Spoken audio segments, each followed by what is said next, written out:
Ukážte ešte vaše hodinky, pán Bombič. Nech vieme ukázať, či sú falošné alebo práve. Ukážete? No vidíš, tu je hrdina, ktorý sa chce rozprávať a nakoniec nerozpráva.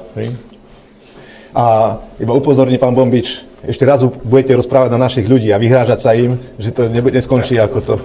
Dobre? Drzak drzí. No, toto som len chcel, lebo... Ja to hovorím takto. Nehnevajme sa na trpaslíka, keď vás kope do kotníka. Áno, lebo už je nedotiahne. No.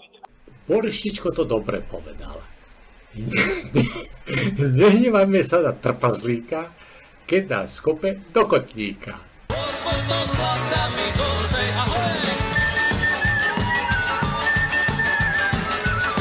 si teraz pozrieť toho nášho trpaslíka, ktorý kope do kotníka. Tento idiotko, krsnátko.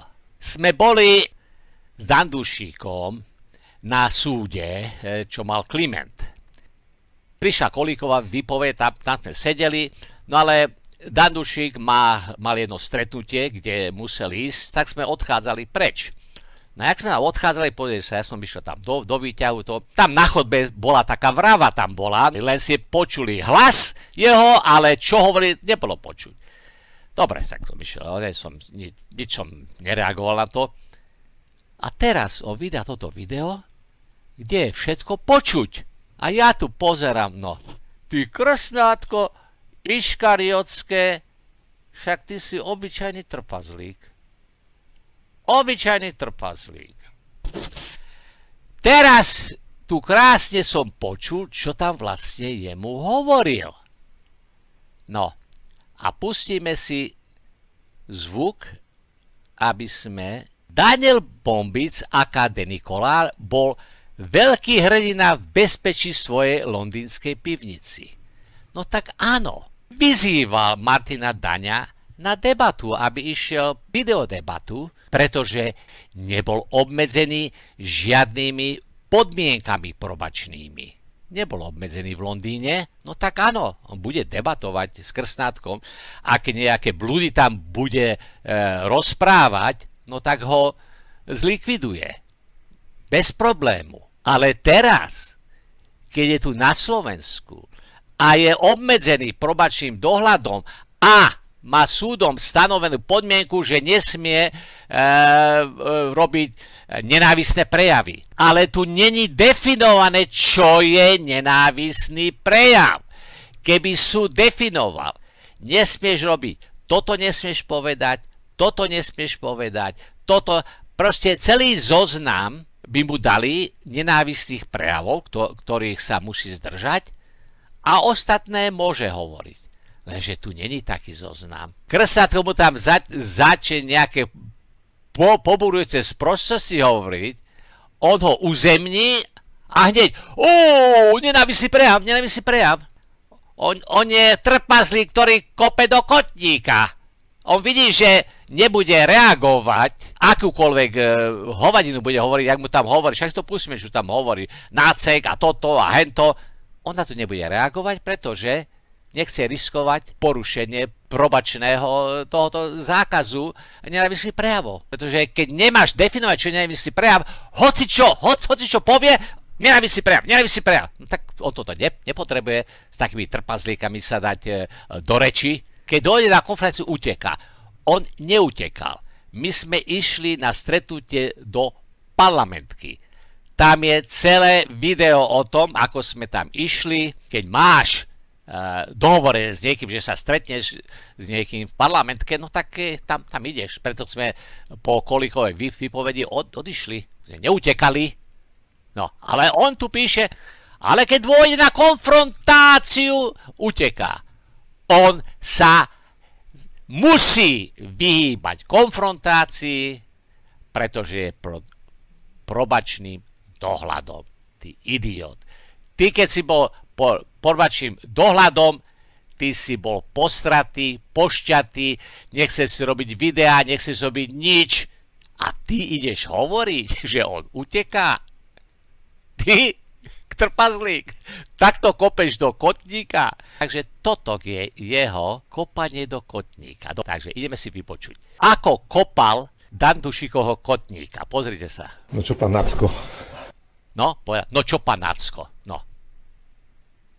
Má to, na toto niečo odpovedať? No čo by na to odpovedať? Toto nie je debata.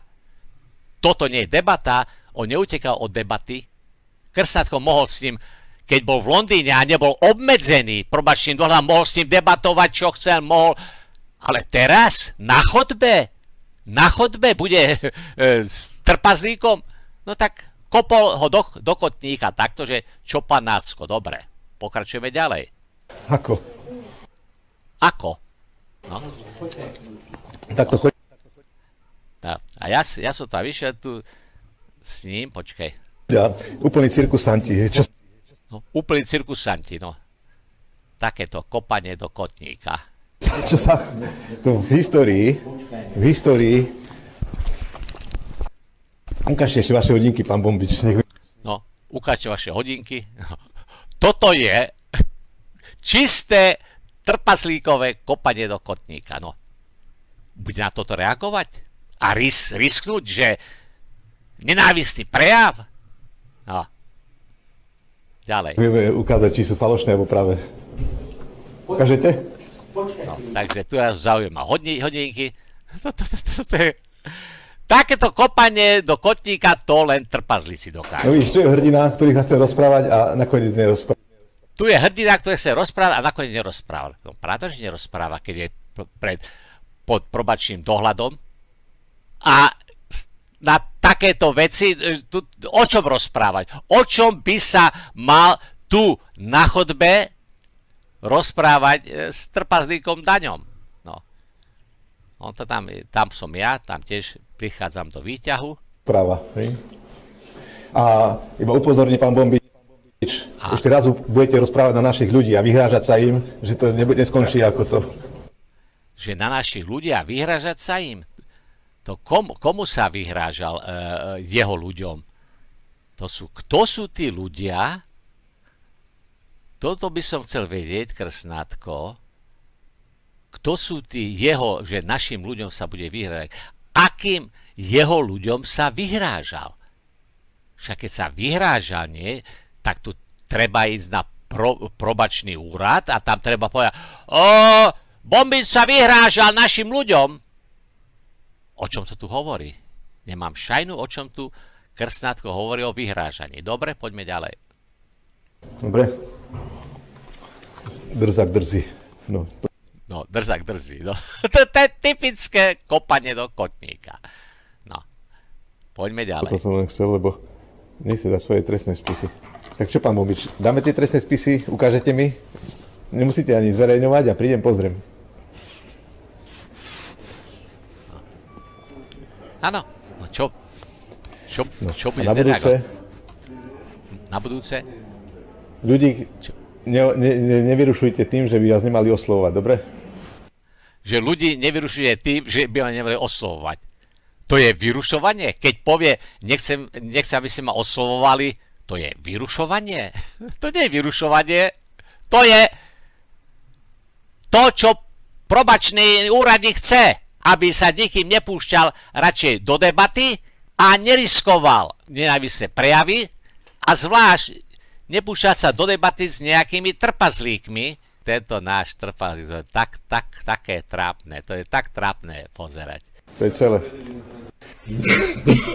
Nehnevajme sa na trpazlíka, keď nás kope do kotníka. Moje krstnátko iškariotské, čo ma zradilo. Ja som pre krstnátko Dandušik naživo Slintoško. Takú pesničku. Pondelok doma nebudem, útorok na jarmok pôjdem a v stredu